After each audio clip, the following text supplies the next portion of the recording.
Field of 68 after dark.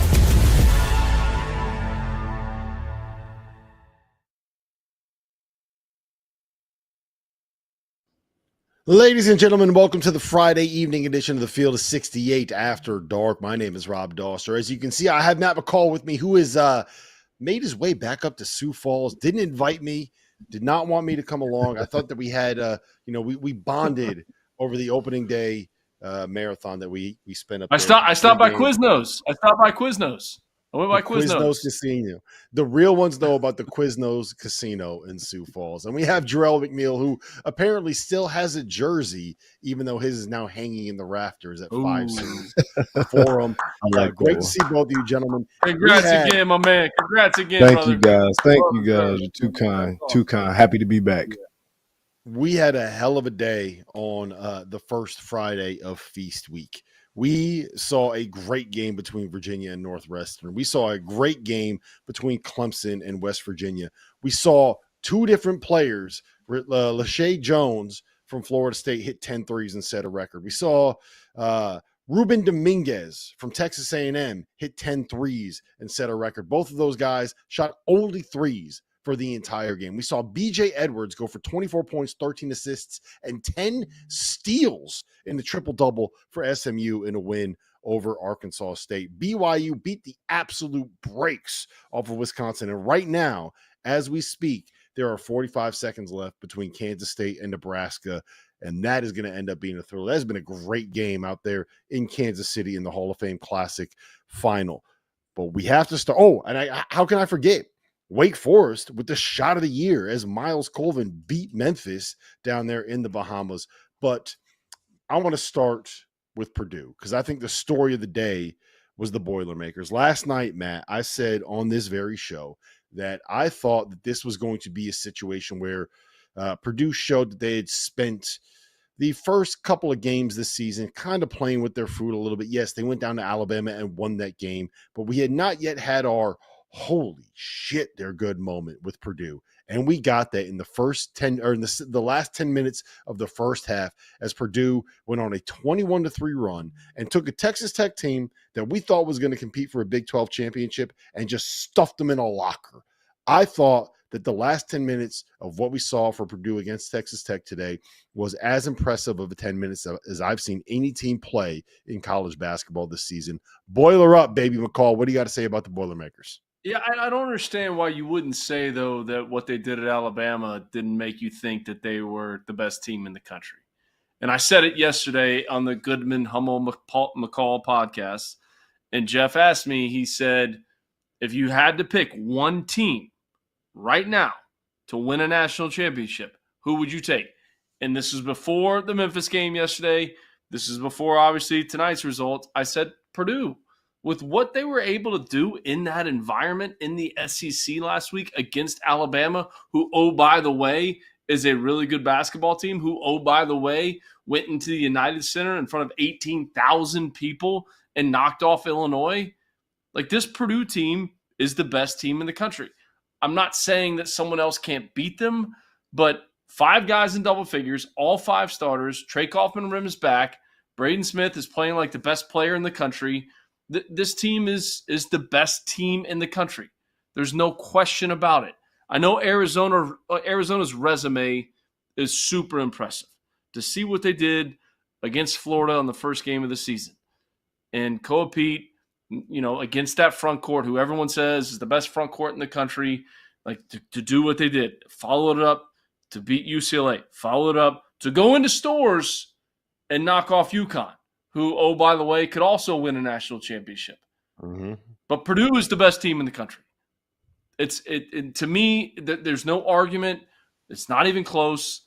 We can talk about Houston, who hasn't played the schedule that Purdue has. This team winning on the road at Alabama, doing what they did today and saying, you know what? Hey, fellas. Hey, everyone. We are the best team. Put some respect on our name. That's what they did. You agree, Jerel? I think this had to be the biggest statement game, I would say, thus far out of all of the top teams that we will put in that rarefied air where we say, okay, this handful of teams, what is 3-4 maybe teams where we're like, these are the top teams in the country, or this team has a legit gripe at not being ranked or rated as the top team in the country. And they made a big statement tonight, obviously. Look, they're a team that checks all of the boxes. They obviously got a ton of returners as well too, and carry over from what they've been doing the last couple years. But I think tonight it just they really sent a message on the defensive end of the floor. We know what Braden Smith could do in pick and roll situations. We know how hard it is to keep tabs on Fletcher Lloyd once he gets going, Trey Kaufman-Wren, obviously, and the other plethora of pieces that they have. But, man, they made it hard on JT Toppin tonight, and obviously he's going to finish the game. I'm sure if he didn't get it already, that he'll be coming up close to a double-double still. But he worked for that tonight, man. Nothing was easy. They dominated the game. They had suffocating defense, even in the stretches where they weren't shooting the ball great. And eventually you just knew that run was going to come. But they kind of caught fire there, and we saw it there like the last 8 or 9, 10 minutes of that first half, and pretty much it was over. They took them out back to the woodshed tonight, so. You know what impressed me, guys? It was not what Purdue did offensively, because I think we all know that this team, when they get going, is going to have their moments where they reel off 4, 5, 6 threes in a row. Oscar Clough is going to get his offensive rebounds on the nights when you have CJ Cox and Fletcher Lloyd both making shots. Like, this team is going to be really, really difficult to guard. What stood out to me was that there was a stretch where I think it was 21-20 Texas Tech, and then you look up and it's 40-23 Purdue. And that was a stretch over like 5 minutes, right? That wasn't something that was just quick and 6 possessions in a row they made threes. Like, they wore them down. Every single time JT Toppin turned around, he had 2 people in front of him. I thought that the team defensive performance, McCall, was really, really impressive from Purdue tonight. And that's a statement. Like, that's something that we've had doubts about. What can this team do on that end of the floor? And I thought that they made a statement there. It wasn't so much being able to score the ball. It wasn't so much Fletcher Lloyd or Braden Smith or any of these guys that we know so much about at this point. It was, hey, look, this team went out and they guarded one of the best offensive teams in America. Yeah, I think it was that. And I also think, Oscar Clough, like he's a bit of an X factor. Like, he's the guy that's coming into this program. Like, Fletcher Lloyd, Braden Smith, Trey Kaufman-Wren, like we know what we're getting from them. And Clough was one of the most sought after transfers in the entire country. How does he fit into this mix? How do they bring him into the mold? And he goes, I think it's 15 rebounds. 15 rebounds in this game. So that to me, again, is why this team is so dangerous. And I said earlier, 5 guys in double figures. It was 6 guys. The balance on the offensive end of the floor. But I agree with you. Defensively. Do you know why it's 6, McCall? Not to cut you off. The reason why it went from 5 to 6 is because our whole plan was to have the Purdue game, the reaction, be the B block of the show, right? We start this at a certain time. Yeah, and then you Purdue just be the B block. change it up. That's what and the game was over. There's 2 minutes left. Omar Mayer just made a 3 to go from 8 points to 11 points. That's darn right he did. In the moment. Yeah, 6 guys in double figures. Yeah. The balance on the offensive end of the floor. I love it. Yep. But again, to hold a talented Texas Tech team in the 40s, like not the 50s, hold them in the 40s. That's why I'm picking them to win the national championship, and I'm not moving off that pick. I'll say this too, Rob. I think Matt, you made a great point, but Clough was also he's a guy where they were able to throw it down to him some and kind of go at Toppin a little bit on the other end and make him work so it's not so easy and he can't just relax either. So I think that's a huge dimension of it. But at the same time, I will say this: they looked fantastic tonight. I would pencil in or say that this was a more favorable matchup for them. Purdue is more kind of built to be able to slow a guy down in the post area. They got big guys, they got bodies, they got multiple guys that they could throw at them. Obviously, I think that their defensive shortcomings are going to be the perimeter defense. What's going to happen when they run up into dynamic guards who try to draw the bigs out and play in pick and roll? Like ultimately, that's going to be the thing that's going to kind of be their Achilles heel in my opinion, at least. Yeah. I would love to ask you this, Jerel, like real quick, to throw this back on you. When you look at the Big Ten, because I think that's a great point, who do you think, and I think the Big Ten, we would all probably agree based on the numbers and what the Big Ten has done up to this point, is the best league in the country. Who in that league do you feel like can really, really push them to win the regular season title?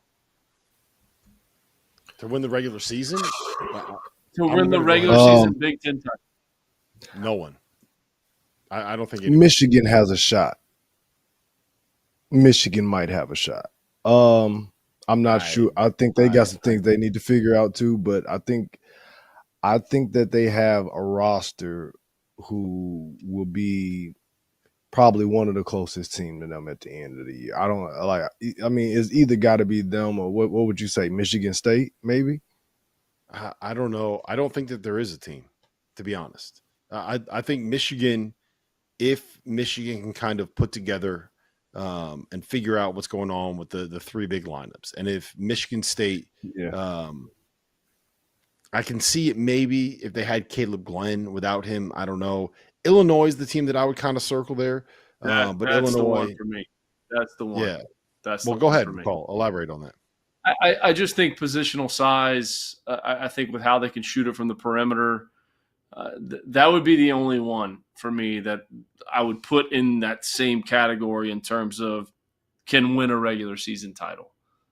I think the league top to bottom is the best league in the country. You just heard me say it. I'll say it again. But if I'm picking a team that can compete with them, I think it's Illinois. Yeah, and I think it's a matchup thing for me, right? You got Kai Boswell that you could run at Braden Smith at the point, and I think Kai Boswell is I absolutely adore him as a player, and I think he is one of the best on-ball defenders in the country. Love the kid. I think you win with He's averaging over 20 a game. Yep. And they have big guys that can match up with all of them. I do want to pivot this to the Texas Tech side really quick. Is this just the kind of thing you get punched in the mouth, Matt, and you kind of got to shake this one off and move on? Like, what?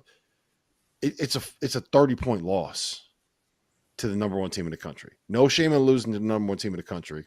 I think there's some things where Grant is going to go back to the drawing board. Or is this one where you just burn the tape and say, hey, we didn't have it tonight.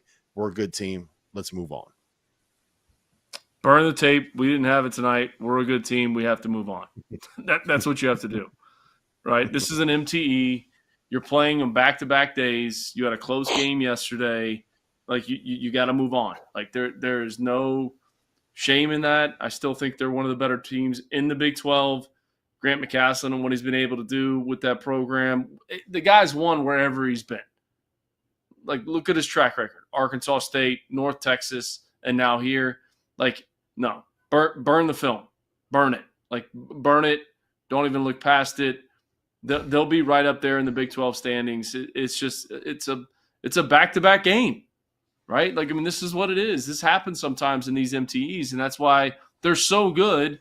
And they prepare you for later on in the season because he'll be able to use this film when they're playing in the Big 12 tournament. He'll be able to use this film when they're playing in the NCAA tournament and say, hey, we have to keep our focus. Remember what happened back in November when we got blown out by 30. Yes, we won today, but it's time to move on to the next game. So, yeah, I think this is one of those tapes you just throw in the trash. There's nothing what is he going to – he's going to show his team film tonight on what they did wrong? There's a lot they did wrong. No, we got to prepare to play another game tomorrow. Yeah. Jerel, let's go to the other game that happened tonight down there. Wake Forest beat Memphis in one of the craziest buzzer beaters that I've seen in a long time. I want to ask you this. Like, in that moment when you're Myles Colvin, right, and – you've been playing well this season, but you got a shot to win. Like, what is going through your head in that moment when you are kind of in a spot where you can go and win a game? Because I think that's the hardest part of this is, like, can you just block out the fact that there's all this pressure on you and what is going on? Like, how do you handle that as a player? I mean, I think in that situation, and obviously every kind of situation is its own, but the way that game unfolded, those are the ones you're excited to take. You're kind of playing with house money. If we're being blatantly honest, they really had no business. I'm not gonna say in the game because it was a nip and tuck game, but after they stretched that game out and Memphis kind of pissed it away again at the end, like you just hope you get a clean look. And on top of that, they were able to get a clean look for 3 to not only, tie the game up, but take the lead. So it's like, you playing with house money. Okay, cool. I get a great look at it. That's all I can ask for. Either I make or I miss it. So, but you could just tell like that they had, number one, they had practice and done that before. A lot more frequently than some would probably anticipate or expect, but they ran it and executed to perfection with no timeouts. I think that was the most impressive thing. And they also took a very long time after the free throw to get that ball in. It was almost like it was a mini timeout. Everybody was able to get set up in their spots, and it was just a number of things down the stretch though on the Memphis end that more so lost that game than it was Wake Forest doing something spectacular to win it. Don't get me wrong. Hell of a shot, though. Hell of a shot, and what a fun game as well too. That was definitely the best finish that I've seen so far this year. Yeah, it was a hell of a shot. We're going to hear from Myles Colvin here in a second, but McCall, I want to hit you on this, man. You're the coach. You've been in these situations before. For the people that didn't watch, what happened was Memphis got fouled with 1.5 seconds left on the clock in a tie game. Doug McDaniel made the first free throw. The same thing happened with Nebraska and Kansas State.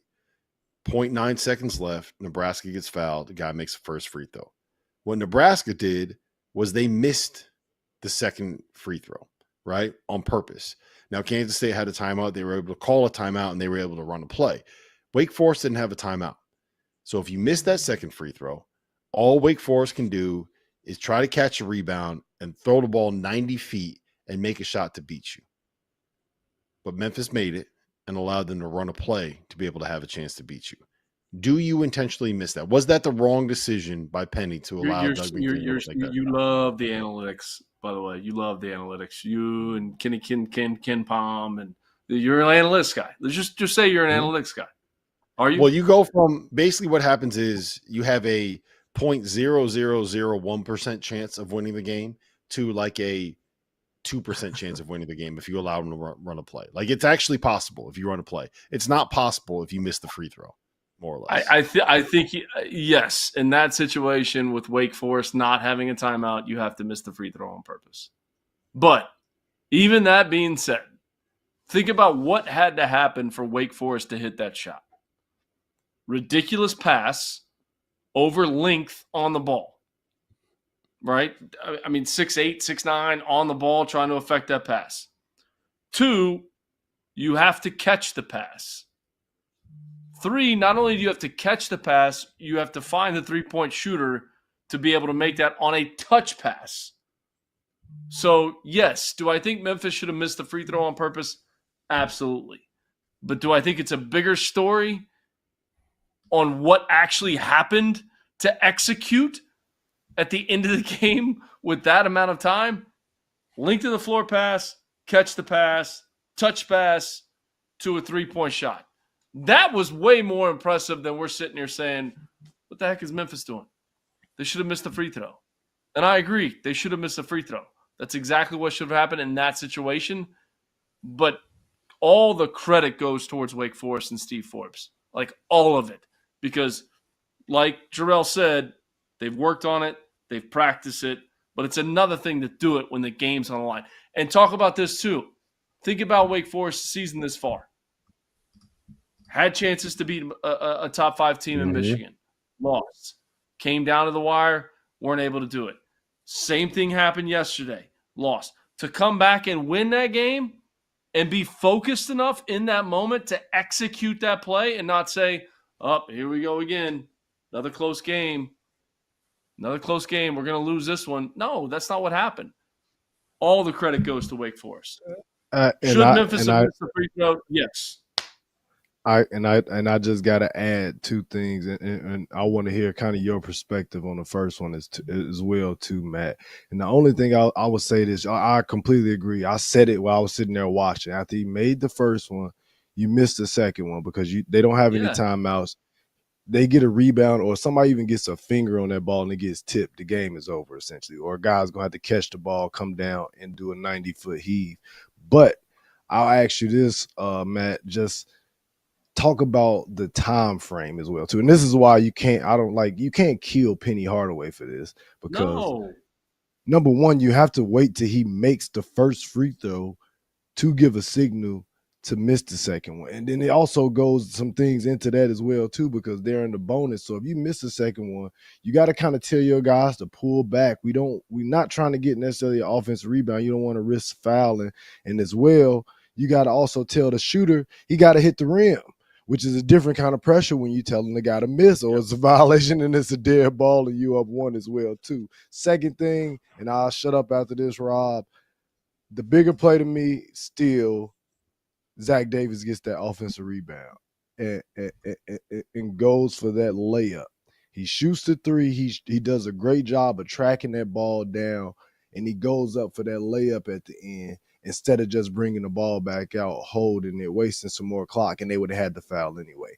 I know it'll get kind of lost in the shuffle with the end of the game, theatrics and everything, but I think that was just as big of a play. And, it was 6 possessions before that too, man. Like, Memphis was still trying to go up and down and just hoisting up bad shots when they should have been trying to execute at the end, burn some clock, get longer possessions, get to the free throw line and get layups at the end of the game. So, but like you said, all the credit goes to Wake Forest, because at the end of the day, you got to execute in those situations. But yeah, it was a great game nonetheless.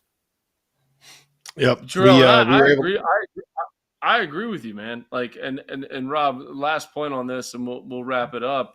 Right. Yeah. You look at these benches, and in today's day and age in college basketball, there's more people in polos, quarter zips, or I guess some teams still do the whole suit thing, which I thought that was the only positive thing of COVID, is that we didn't have to wear suits anymore. We could put on the quarter zips or polos. Someone's got to be paying attention to the specialist. Penny Hardaway's got a million things going on in his mind as a head coach. He's got a million things going on in his mind. But someone on his bench needs to pop up and say, hey, we need to miss this on purpose, because that's your job. That's a great point. These staffs are so big. They're huge. They're massive. So who's in charge on your bench in terms of special situations? Who's in charge? So if we're going to knock him on anything, it would be that. Like, you go into that staff meeting and be like, hey, Matt McCall, assistant coach, what the heck? Why didn't you come up to me and grab me by the shirt and tug me and say, hey, we need to miss this one on purpose? Because as a head coach, you have so many different things going on through your brain. And we have these massive coaching staffs now. Massive, right? There's more people over there than ever. Someone needs to be held accountable for that. Yep, I agree. We were able to catch up with the man of the hour, Myles Colvin, the Purdue transfer to Wake Forest. They hit the game-winning shot in front of a Purdue-friendly crowd. Heard his name chanted by his old fans as well as some of his new fans. So let's get into that interview now. Myles Colvin, Wake Forest, game winner.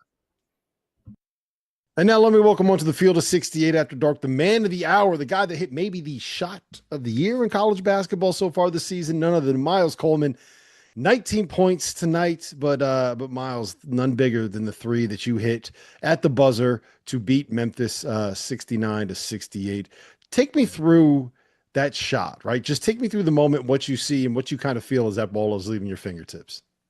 Yeah, I mean, shout out to Isaac, first of all, for throwing that great pass to Trey, and then Trey connecting it to me. I got my feet set, I let it go, and it felt really good, and it went in all net, I believe. I know you guys ran something similar last night. Is that kind of why you run those plays in those moments, even if it's, you're down by 4 with what, like a second and a half left? That's kind of a lost cause. That's why you run it, though. That's why you play it out to the buzzer in case you got that situation again. Yeah, I mean, we practice those plays beforehand. This is not just something we drew up randomly. I think it's we've been prepared for these moments. Forbes has prepared us, obviously, So I think we were ready for it, and it paid off. What was it like hearing the fans of the school that you left this spring chanting your name after the shot went in? That had to be a pretty cool feeling. Yeah, it was amazing. Obviously they have a really great culture, so I know they have nothing but love.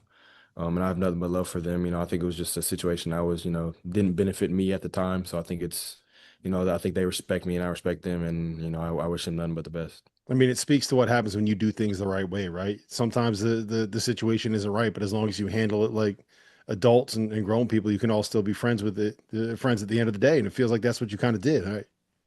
Yeah, yeah. I think Painter understood, my goals and aspirations, and I think unfortunately, I don't think I could have got that, with my time there at Purdue. So I think he understood why I had to move on from my future, and like you said, you handle things the right way, and I think my dad has taught me, amazing things, just how to handle things, and not to burn bridges, and be respectful of those who have helped me get to where I am today. So you guys lost by a point last night. You lost by a point against Michigan. You're like 2 points away at this point, 2 possessions away from being a team that everybody is talking about as like a top 20 or whatever in America. How important was it to go out and get one of these close wins and go out and have one of these breaks kind of bounce your way? Yeah, I think it was very important just because, we have a really new team. A lot of us haven't played with each other. So I think this is, I think it's shown how we were going to be down the line, in tough situations. And, we fought back. We were down, a couple possessions down the stretch, and, we didn't give up. And, obviously those two games at Michigan and the Texas Tech game last night slipped away from us. And we have nothing but belief in ourselves that we can win those games later on in the season when we get to play those tougher teams in the ACC play. So I think it's just it gives us confidence and we knew we had to come in today and handle business because it's a matter of who wanted it more with these consolation games. So I think it was big for us to come in and get this win. You're really subdued right now. I mean, you do realize that you just hit a shot on national television where you had the ball under your own basket with 1.5 seconds left, and you hit a three to win it at the buzzer. You realize that, right? You know that just happened because I watched it. Mhm. Yeah, I mean, I think it's just my personality. I'm a very calm, laid back dude. Obviously it was an amazing shot. I've had a couple amazing plays, early on in the season. So I think it's just, I think it's Forbes has put a lot of confidence into me, and I think I've done nothing but grown from it. I think I've been getting even more comfortable in this offense. So I think it's amazing to see, not just for me but my team. I think we have a really good team where we're going to shock a lot of people this year. Were you surprised they didn't miss that last free throw? Up by 1.5 seconds left. You didn't have a timeout. Honestly, I wouldn't have been surprised if they did do that. It would have put us in an even tougher situation to do that. But obviously, I'm not complaining that they made the so I think it paid off. Worked out for you, right? Let me end it with this, right? I think a lot of people have, I don't want to say overlooked Wake Forest, but the conversation about the ACC has involved a lot of other teams in that league, three of which happen to reside in the same state that you guys are in. We've seen what Juke has done this season. We've seen what you have done this season. We know how good Nate and Makai are, and I personally know because I have Randolph Childress that works with me here, and I hear about it all the time about how guys don't sleep on Wake, don't sleep on Wake now. So you guys, it feels like you kind of made a little bit of a statement here with some of the performances, and especially this win that you had. Do you feel like people are overlooking you guys right now? Yeah, I definitely do think that's the situation, but I think we're just gonna put the work in and let the work show for itself. And I think it's just in due time where people are gonna have to respect us, and if they don't, then they're gonna have to deal with the repercussions, I believe. Yeah, well, you know what? Once they start dealing with those repercussions, and maybe you'll crack a smile for me on the podcast. What do you think? Listen, Myles, congratulations, man. Go and celebrate. Yeah, thank you, appreciate you. We appreciate Myles jumping on with us. I was glad that we finally got a smile out of him by the end of it. Like, this dude just hit a game winner on national television, and he just came on there. Yeah, it was a good shot. Thank you to my teammates. I guess that's probably what you want as a coach when he's in the media. But yes. like, man, come on. Yes. You just hit a Act game like winner. you've been there before, No. baby. That's nothing. Act like man. you've been there Celebrate it, before. man. Celebrate it. You got look. Big It's not fan a, of his, man. Rooting for him. I- Rooting for him. I am a big fan too. He's a really good kid, and I'm glad that he's thriving in his opportunity. But like, you only get so many of those moments in life, man.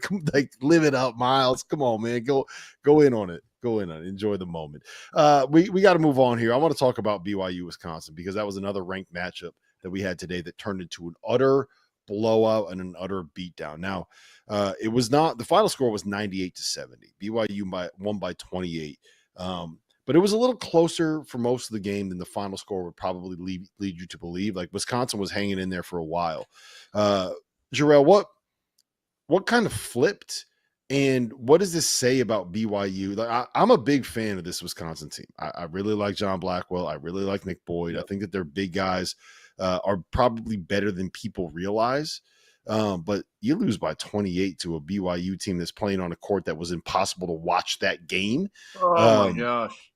Yeah, that was not a pleasant viewing experience. I can't do the courts. I can't do the NBA tournament courts. Can we just leave them the same? Like, what are we doing? Why do we have to do this? Please. But go ahead. Please. Go ahead, Jerel. Give me your take on BYU tonight. No, and I think you kind of alluded to it already, Rob. It was a tighter game. You got to give Wisconsin some credit. I kept feeling like, BYU pretty much controlled the entire game. They lost some flow because Nick Boyd got two early fouls in that game. He ended up playing with them down the stretch of like the first half and was able to get a little bit of a rhythm, but I think it threw him out of whack a little bit. But Carrington hit some shots early. I thought Nolan Winter played phenomenal tonight, man. He's really been coming along, and I think he's going to be a big piece for them down the stretch of this year. But I came away thoroughly, again, just impressed by BYU. And I don't even know if this is really like a hot take, but I think in my opinion, they might be the most well put together team in college basketball. I think they check all of the boxes. AJ DeBonza obviously is the juggernaut talent. He's a matchup nightmare. He's always going to almost command two guys to have to guard him on most nights. He can play inside. He can play outside against bigger guys. They got shooting surrounding them. They got big guys that can catch around the rim and finish and give them rim protection.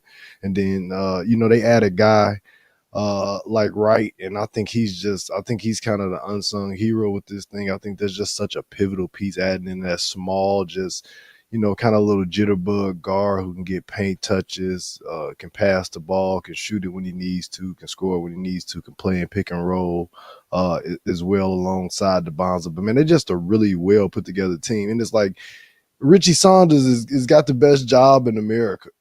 Like, I'm just watching this dude, and he's one of the best shooters in the country. But it's like I'm watching that game, and I'm just feeling like, man, the BYU is just gonna blow this thing open at any given time because the shot quality was just so good. Like, even when they weren't making them early on, it's just like you can't just like they're getting wide open corner threes and wide open lobs to the basket for dunks and things like that. You just felt like the avalanche was coming. It was just only a matter of time, man. So, but he's got the best job. Like 1 second, AJ DeBon's in the mid post playing ISO. Somebody goes to double corner three, and the next time you got Wright getting downhill in transition, getting a piece of the paint, kick out corner. Like he knows he's gonna get 7 to 8 makeable open catch and shoot threes every night that he goes in. And the coach has to take a ton of the credit as well too. He plays the NBA system. I think it's cool to see because I always tell my young guys the NBA system it gets simplified with the better talent of players that you have. You don't have to do as much schematically, and they kind of play to that. Like, they get a matchup with AJ, they play through him, they play out of pick and roll. I love the angle stuff that he runs. That's like an old play I used to run back in my NBA or G League days when I was getting coached by Chris Finch, man. So they do a great job, but I just came away thoroughly impressed by those guys. Jerel, I think you bring up two really, really good points. First of all, Coach Kevin Young and how he's been able to put this roster together. when this was happening last season and DeBonsa like goes to BYU and signs with BYU, we're all sitting here going, okay, how's this going to work? You got the best player in the country. He's coming there. Okay. Is this really like, is it a financial decision? No. DeBonsa went there and he said it, previously multiple times because he wanted to play for a coach that has an NBA background. So let's give the coach credit because I agree with you, Jerel. He's doing an unbelievable job. You bring up another name. Right. He's kind of the unsung hero. That team had 18 assists tonight. He had 11 of them. So it's not just let's get it to our best player. Let's get it to the number 1 pick in the draft or the number 2 pick in the draft or the number 3 pick in the draft. I mean, he's not going below 3. We all know that. And let him make a play. The ball moves. The floor moves. What they're running on offense. I mean, this team is for real. Like, they're for real. And you can go back on it too. That's why we, I think everybody on this right now would agree that UConn is special and can win a national championship as well. But if BYU gets to a Final Four, none of us would be surprised. Like, none of us would be surprised because the coaching, the talent level, and how they play, they're unselfish. They're unselfish. The ball doesn't stick when it hits DeBonsa's hands. It does not stick. He moves it too. Like, he moves it. And I think that's so impressive, especially with the decision that he made to go there. Everyone's sitting there like, okay, this guy's going to take 30 shots a game. No, that's not the case. They have a culture. They play the right way. And this is going to be fun to watch going forward. Yeah, and to your point, Matt, Richie Saunders has actually taken more shots this year than A.J. DeBonsa. Robert Wright has taken more shots this year than A.J. DeBonsa. Now, AJ's got the free throw line. About it, like if like DeBonsa going there, you're thinking the guy's taking 30 shots a game. When he made the decision to go to BYU, you're thinking he's taking 30 shots a game. This is not a blue blood. This is not Kentucky. This is not North Carolina. This is not, Duke. Like, you're thinking he's taking 30 shots a game, and that's not the case. And that's a credit to Coach Young. And he's still top priority. He's still top priority on the scouting report, and you got 2 guys below you that are taking more shots. Like, that's a good thing to have. That's a great problem to have for them. Yeah, I think AJ's gotten a little bit of a – he has a little bit of a reputation that I don't know if it's necessarily deserved. Like, that was my single biggest question with him going to BYU was, can he fit into a system that is in the past – kind of prioritize ball movement and spacing and those kind of things. And yes, there are moments where he goes into ISO mode and takeover mode. And a lot of times that is because that is what the play is. But that is what the play is. It's like, all right, we're going to run this action to get you isolated 17 feet from the basket against a guy that's 4 inches shorter than you because you're AJ DeBonsa and you can get to your spot and you get to that jump stop and you throw 2 pump fakes and then you elevate over the guy. Or you throw 2 pump fakes, get him in the air, and you draw the foul. Like, that's a good play. That's going to go get you 2 points because AJ's the kind of guy that can make bad shots. Like, he makes inefficient shots. He makes, air quotes here, bad shots for modern basketball, and he makes them good shots because he's exceptional at doing those things. So I'm with you guys. I think that he has impressed me more than just the talent level. Like, it's there. Buying in, fitting in, assimilating to like the BYU culture, I think is fit. And by the way, like Richie Saunders is a bad MFer. Like that, he is a bad dude. And on how many teams, McCall, in America would Richie Saunders be the best player? I'm going to go ahead and say all but maybe like 10 or 12. Yeah, right? I mean, I think that's too many. I would say maybe more like 5 or 6. Yeah, he is a bad MF. Oh my gosh! And just the toughness and the swagger that he plays with.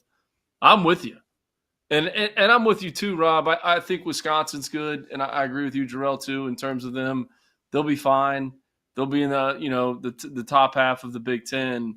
But to see what BYU was able to do in that game, and Saunders had so much to do with it. Yeah, I'm 1,000% on your page. Yep. All right, listen, we have a lot more to get to tonight. Louisville won a rock fight, as Jerel put it. And Nebraska, Butler, Virginia, and Clemson are all teams that have put together impressive starts to the year, and we don't quite know just how good they are. We'll discuss some of those teams coming up after the break. As you know by now, we have teamed up with BetMGM again this season. We'll be using BetMGM lines to make all of our picks, and we will have special offers for Field of 68 fans, including same-game parlays, best-in-class live betting, and daily odds boost. If you haven't signed up for BetMGM yet, use bonus code FIELD to get up to a $1,500 first bet offer on your first wager with BetMGM. Here's how it works. You download the BetMGM app, you sign up using bonus code FIELD, you deposit at least $10 and place your first wager on any game, and you receive up to $1,500 in bonus bets if your bet loses. Just make sure you use that bonus code FIELD when you sign up. Make this college basketball season one for the history books. Make it legendary. And don't forget, if you haven't signed up for BetMGM yet, use bonus code FIELD and get your $1,500 first bet offer today.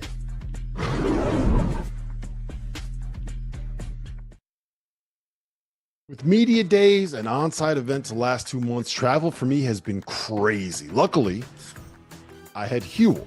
This month, Huel launched in Target stores nationwide. Both of their ready-to-drink products are now available. The Black Edition has 35 grams of protein, 27 essential vitamins and minerals, no artificial sweeteners, and is gluten-free for under $5 a meal. The Daily Greens Edition, which I have here, peach hibiscus flavored, was developed by registered nutritionists and dietitians with 42 vitamins and minerals and superfoods, with just 25 calories, 4 grams of fiber, and only 1 gram of sugar. When you're busy with work, travel, children, and just life in general, Huel makes sneaking in meals quick, easy, and most importantly, healthy. Pick them up in Target stores nationwide, or if you're a first-time customer, get 15% off your purchase with the promo code F68 at Huel. That's HUEL.com/F68.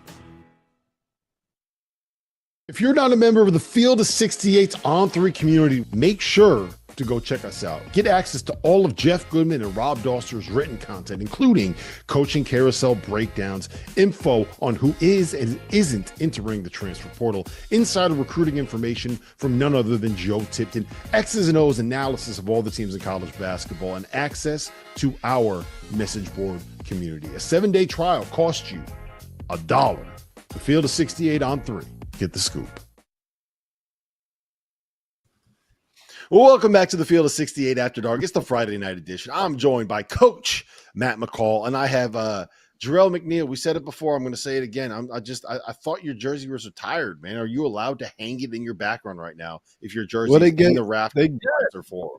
They gave me something to take home with me too, Rob. So, and I've got a Jerel. Rob doesn't understand. Like you get. First of all, okay, when you play at the level that you played at, they give you a jersey to take home your senior day, right?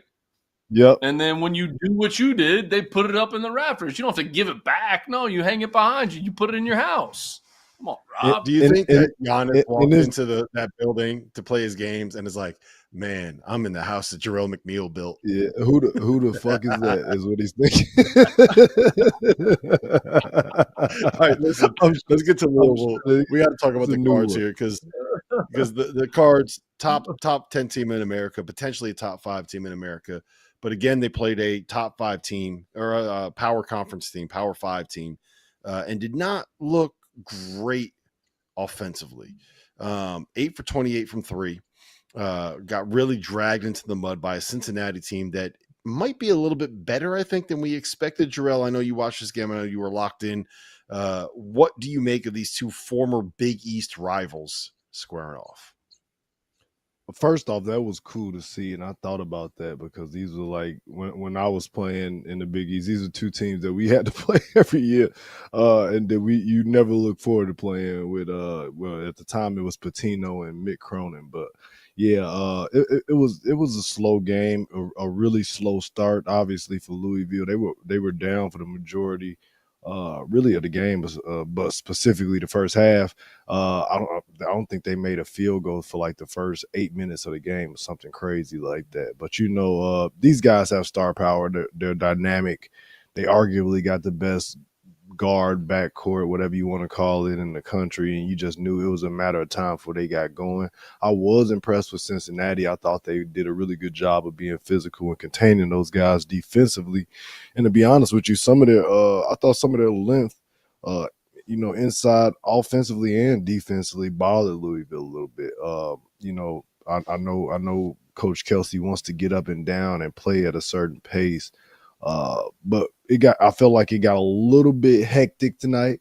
A lot of missed shots. Obviously, they missed some. That's part of it too. When you take it a lot, you know what I mean. But you're gonna miss some. But man, they didn't really have any type of conscience. It was a point in time of this game where just down the stretch, and as you get deep into the season, that you're gonna have to play some time and score and slow things down and try to get a quality possession every now and then. As much as I want to, say, oh, well, it wasn't impressive, like they won, McCall Brown didn't play fantastic, and he still finished with an absurd stat line for one of the best freshmen. Like, you know what I mean? Like, he didn't play great. Like, I'm just being honest. Like, you watch that game, and you turn on, you look at the box score, then you're like, man, oh my God. Just like him and Conwell eventually just took the game over in the second half. And it was also big as well too. Cincinnati they lost Baba Miller down the stretch. He's been playing better. He's kind of been a little bit of a breath of fresh air for them. And he kind of was the one guy that they kind of had troubles matching up with on the offensive end, just with his size and his ability to kind of go and put the ball on the deck a little bit. So I thought that was big. I think he had something with his hip or his abdomen or something like that, but he ended up not returning. But Louisville eventually caught fire, and then they were in Cincinnati, but God, that was like a home game. It sounded like a home game on TV, at least the way that It's that across the Louisville bridge, crowd was. man. Yeah, I mean, I get that, It's like right there. but God, it's Cincinnati though. Like, they had their fair share. Like, they had a little bit of a roar on the back behind the basket every time they scored, but it wasn't like Louisville. Like, I mean, don't get me wrong, it's expected. Louisville and their fans travel well. Like, you know what I mean? It's like, essentially like almost like Kentucky. Like, their fans are gonna travel well, especially if it's anywhere in the moderate vicinity. But it was an ugly game, but it turned into an interesting one down the stretch. So, but it was a good win for the Cards. Jerel, I would never compare you to Jeff Goodman. Okay, like I would never do that. I would never put you in that same category. Thank you. But I'm going to do it right here in this sense, because on the Goodman Hummel McCall pod, somehow I'm last in the pod. I don't know how my name. At this point, can we just call it the McCall Goodman pod? Just the McCall Goodman pod, because Hummel spends all his time golfing. Let's go. Goodman says yesterday, in terms of Koa Pete, like, oh, he didn't have his best game against UConn. I'm like, Jeff, he went for 16 and 12. He went for 16 and 12. And we're sitting here talking about McCall Brown. Did he have his best game? No. He still goes for 22 and 6. He turned it over a little too many times. But that is this freshman class. And we've put them in such a category of we expect greatness every single night. Which is amazing. And this is great for college basketball to see what these freshmen are doing. Louisville found a way to win the game. I thought the game was a little bit chaotic, and I think that was a credit to Wes Miller and Cincinnati and how they want to play defensively. They went to that 1-3-1 zone.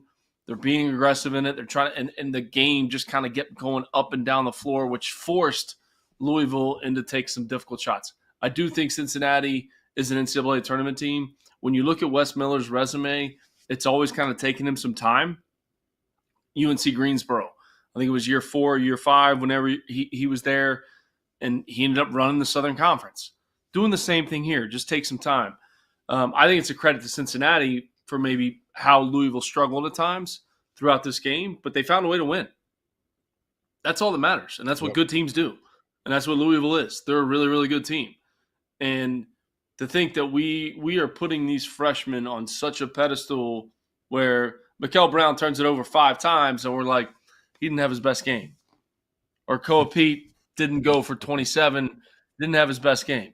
They had a double-double. Mikael Brown goes for 22 tonight. It's just, I mean, that's a credit to these players. It's not a knock on, well, I'm not going to, I will knock Jeff. Yeah, it's a knock on Jeff. It's definitely not a knock on the guy that just got his jersey retired. But that's the expectation that these players have set at such a young part of their freshman season. When you think about it, oh, this Louisville team could get to a Final Four, no question about it. Yep, they have Eastern Michigan and NJIT coming up here this week. But then it's at Arkansas, Indiana at home, Memphis at home, at Tennessee after that. So that's where we're getting a real feel for just how good Louisville really is in those 4 games. I'd make the argument they have the best backcourt in college basketball this side of Braden Smith and Fletcher Lawyer. I'm still going to ride the Purdue bandwagon there, but it's hard to go against Mikael Brown and Ryan Conwell. I do want to make a quick little pivot here. We got about 5 minutes left in the show. We're going to do a couple of minutes of the afters. I want to hit on Nebraska and Kansas State because I'm struggling with this with both of these teams. Neither of them have really played schedules. They both came into the championship of today's Hall of Fame Classic undefeated, and both of them looked terrific. Like, that game was as fun and as entertaining as any game that we had today. Final score was 86-85. Nebraska was up big early. Kansas State came roaring back. I think they had a 6-point lead in the second half. PJ Haggerty, oh, by the way, averaging 27 points this season, had 27, 7, and 6. Like, that dude just puts up numbers like crazy. Abdi Bashir hit a bunch of shots, but it was Nebraska that got the win. 21 points for Price Sanford, 20 points for Rink Mast, who was back and is healthy. Braden Frager off the bench at 16, 13 from San Hoiberg.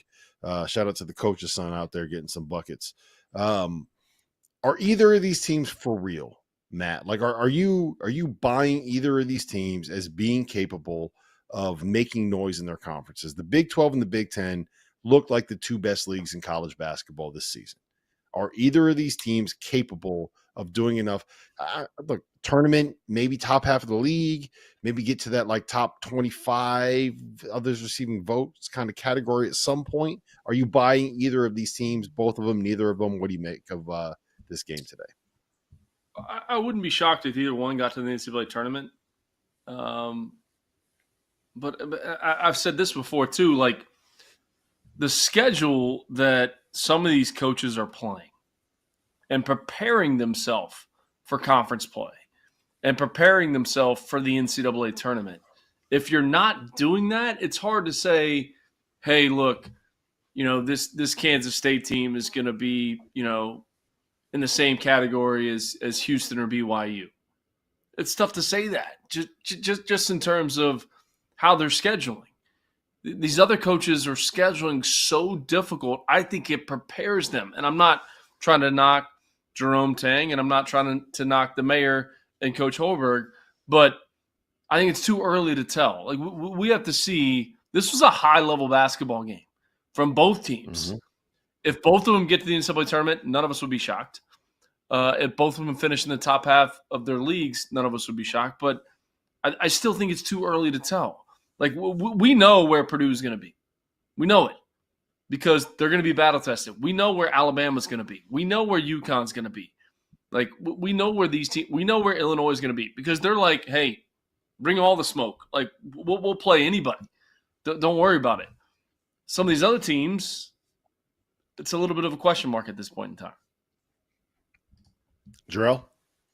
Yeah, no, I think you hit it on the head. It's too early to tell. Not enough meaningful games to really jump out of the window for either team. But I will say, PJ Haggerty is playing just as good or better than anybody in the country. So I would be more inclined to at least say that I'm confident that, and I like the way that their roster is built a lot more than at least the previous year. So I'm much more inclined to say that I think that Kansas State is going they'll probably amass enough wins to probably get into the tournament at the very least. So, but besides that, this is going to be a wait and see game, really. Yeah, I think I lean a little bit more towards Kansas State being the kind of team that can win it, because I don't think either of these teams are perfect. But when you have a guy that is going to be able to get you like 27, 7, and 6 a night, a guy that is oftentimes going to be the best player on the floor, I think that is a big difference maker. PJ Haggerty is going to win Kansas State 2 or 3 games this year that they probably shouldn't win, and I think that is what will separate them. But I will say this. Absolutely. McCall, do you know who has the longest winning streak in college basketball right now? I do not. It's the team that won in that graphic that you're seeing right there Nebraska. on your screen. Nebraska Cornhuskers have won 10 They won the event in Vegas, and they haven't lost. Yeah, 6-0, won 4 straight to end last season. A 10-game winning streak, the longest winning streak in college basketball. Yes, and I will say they do have a win over. They have a win over Oklahoma on a neutral court. They have a win over New Mexico on a neutral court, and they have a win over Kansas State on a neutral court. I'm buying Oklahoma and Kansas State as 2 teams that are going to be able to rise a little bit this season, and I'm in on Nebraska. I want to see it happen. When that building that they play in gets loud, there's very few places in America that are as crazy as a bunch of Nebraskans on a Tuesday night in February in Pinnacle Bank Arena, going absolutely bonkers. They put 15,000 in that arena every single night. We're going to get to the afters here in a second. We're going to start now with toast of the night. McCall, give me your toast of the night in college basketball. So I don't have anything to drink around me. I got some Chex Mix that I bought at the Jiffy store while I was trying to find Coors Lights? No, I don't. I was trying to find a computer charger. Give me Matt McKillop from Davidson. 5-0. Good one. Difficult situation to taking over for your father, whose name's on the court. So happy for him. He's one of the good guys in the game. The Davidson Wildcats, they're good. They spread the floor. They shoot a ton of threes. Happy for Coach McKillop. Happy for his family. Matt McKillop, you're my toast of the night. To the Chex bag. Yeah, to the Chex bag. To the Chex bag and Matt McKillop. Jerel, toast of the night. Yeah, I'm gonna stay on topic like I had earlier in the show. I gotta go with Rob Wright. 10 points, 7 rebounds, 11 assists. He was on triple-double watch, man, and I was impressed just watching that game, seeing him kind of just maestro the entire offense, and just how many quality looks and everything they generated, and they got a really good quality win against a good Wisconsin team. So I'll take Rob Wright tonight. That's a good one. I'm going to give a couple shout-outs. We mentioned them earlier, but Smurf Millender at Georgia hit a game-winning 3 with 9.9 seconds left. The Dogs are now 6-0 on the season. Leger Jones was 10 for 21 from 3. He shot 21 threes tonight, guys. Leger Jones, 21 threes. He shot 21 Let him threes. fly. He got him up. They don't cover the basket. Ruben Must be Dominguez, nice. 10 for 14 from 3 for Texas A&M. And B.J. Edwards had a triple-double, 24, 13, and 10 steals. But my toast of the night, man, Pat Sellers, Central Connecticut, hard-hitting New Britain. He went into Piscataway and knocked off Rutgers after he went into Boston College and knocked off the Eagles. Central Connecticut State, man, the real Blue Devils is what I would say. Watch out. The NEC. They're going to make some noise in the NEC, baby. Listen, this has been the Field of 68 After Dark. We'll be back about like maybe 6 to 7 minutes in the afters coming up next.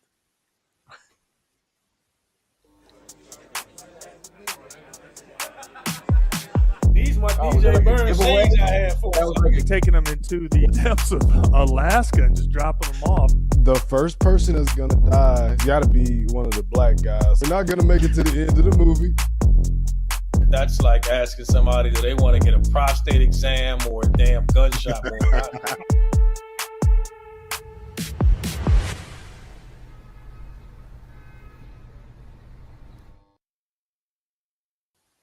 Welcome to the Afters here on the Field of 68 After Dark. Rob Dauster, Matt McCall, Jerel McNeal.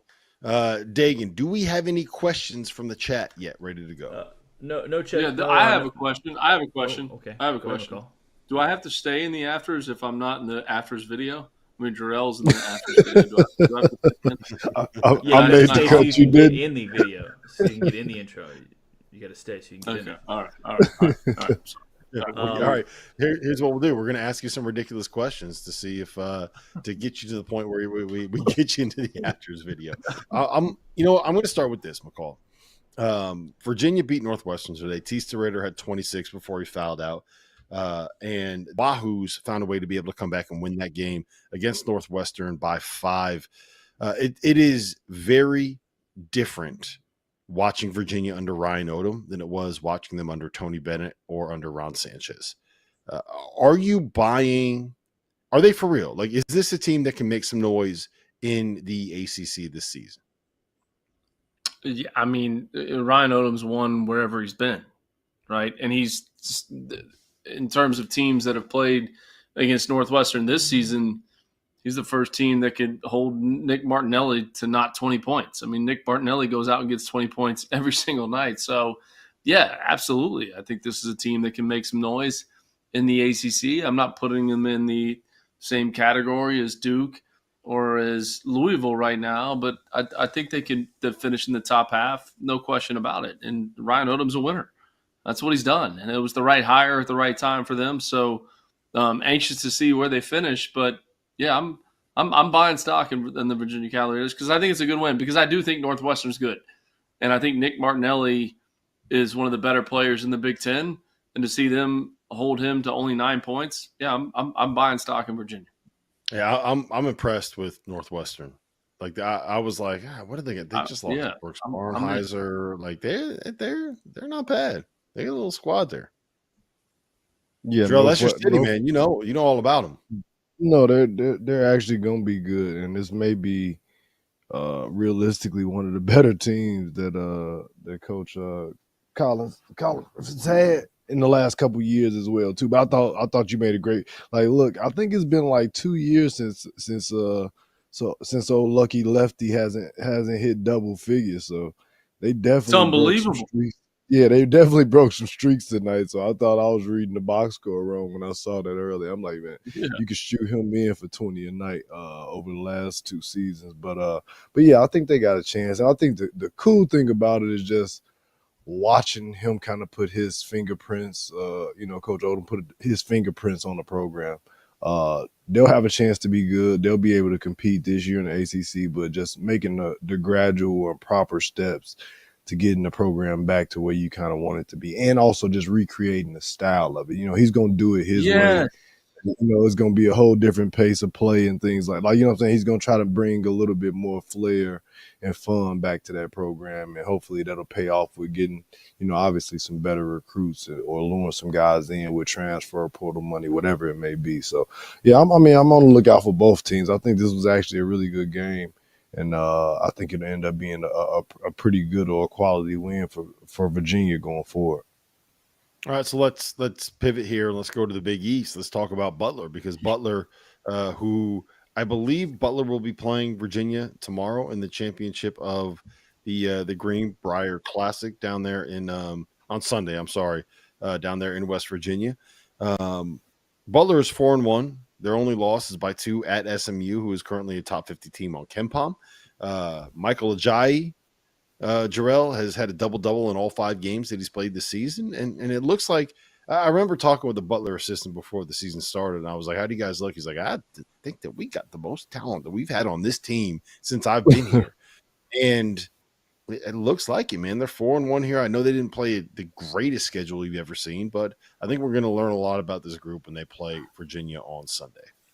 Yeah, I was going to say that. I think we'll know more on Sunday. I've seen him a couple of times. Ajayi has been really impressive.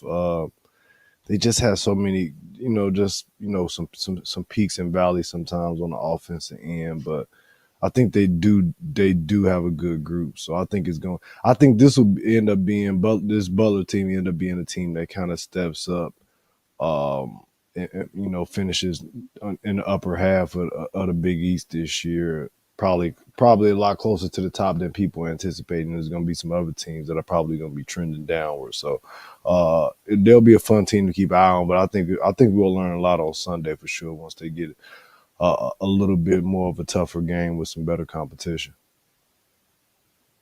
McCall, is this the year for Thad? Is he going to break through? I mean, one of the greatest names in all of college basketball, Finley Bizjack. I mean, are you kidding me right now? Bizjack. Finley Bizjack lead him right now. Yeah, I mean, it's taking him some time, right? I mean, Thad Matta hasn't forgotten how to coach. He knows how to coach. I mean, like, go back to his entire career. So I think the Big East being down, and let's just call it like it is, there's two teams at the top. We're still trying to figure out who 3, 4, and 5 are going to be. I think that plays into Butler's hands. Like, why can't they be in that 3, 4, or 5 category? They absolutely can. And, with Coach Mata, with Bizjack, they're off to a great start. I'm with Jerel just in terms of the game against Virginia. Like, both teams trying to figure out, like, where can Virginia finish in the ACC? Where can Butler finish in the Big East? I think it's a big game coming up this weekend. McCall, is cereal a soup? But like, not. Are you trying to get me into the afters video? No, cereal is cereal. Cereal is cereal. It's not a soup. Soup is warm. Soup is not cold. It's warm. All right, I got one. You don't eat cold soup. I got one here. Gazpacho was cold. I got another one. McCall, is a hot dog a sandwich? No, hold on. Let me go back to the soup thing before you move on here. Is chili a soup? Go ahead. No, Ooh. Chili's chili. Chili is chili. It's not soup. But it is warm. You said it's not soup. All right. It's not soup. All right, Is a hot dog a sandwich? Absolutely not. And a hot dog is the best thing to eat on the golf course. It's not even close. Making the turn, you can get a hot dog at the turn, maybe an ice cold Coors Light. If the round's going well, you only get one Coors Light. If the round's going bad, you go for 2. Only 2. Wait. Hold on. Or maybe 3. Look, we're going to be honest here. Now, this is a real question. 3 beers in an entire round of golf. That's it, McCall? Is that where we're going? If the round is going well, you're trying to win. You're trying to go low. He's trying to stay locked in. You're trying to stay locked in. Rob, I know you've never tried to stay locked in your life. Like, I understand that. Except when it comes to coaching youth AAU hoops. I know you're locked in on that. I am all the way in. All the way in. Can I see your play card? Can I see your play card? Coming for you. Can I see your play card? South Jersey plays. Are you kidding me? Plays. We're trying to figure out how to be able to pivot right now, McCall. But we're getting better. We're figuring it out. McCall, if a hot dog's not a sandwich, is a hamburger a sandwich? No, a hamburger's a hamburger. A sandwich is turkey, ham, salami, stuff like that. No. Hamburger's not a sandwich. What are you talking about? Are you in on this, Jerel? I feel like I've answered all of these already, but I was letting Matt go. Yeah, because I'm trying to get myself in the afters video. If I'm going to be a part of the afters, I have to be in it. He's working right now. I'm working right now. He's trying to get into that video, baby. Dang it.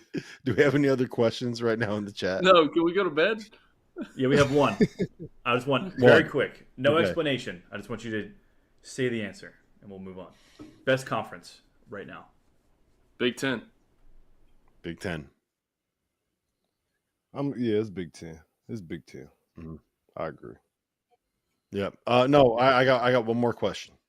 Last one. McCall, would you rather fight one Oscar Clough-sized duck or 100 duck-sized Oscar Cloughs?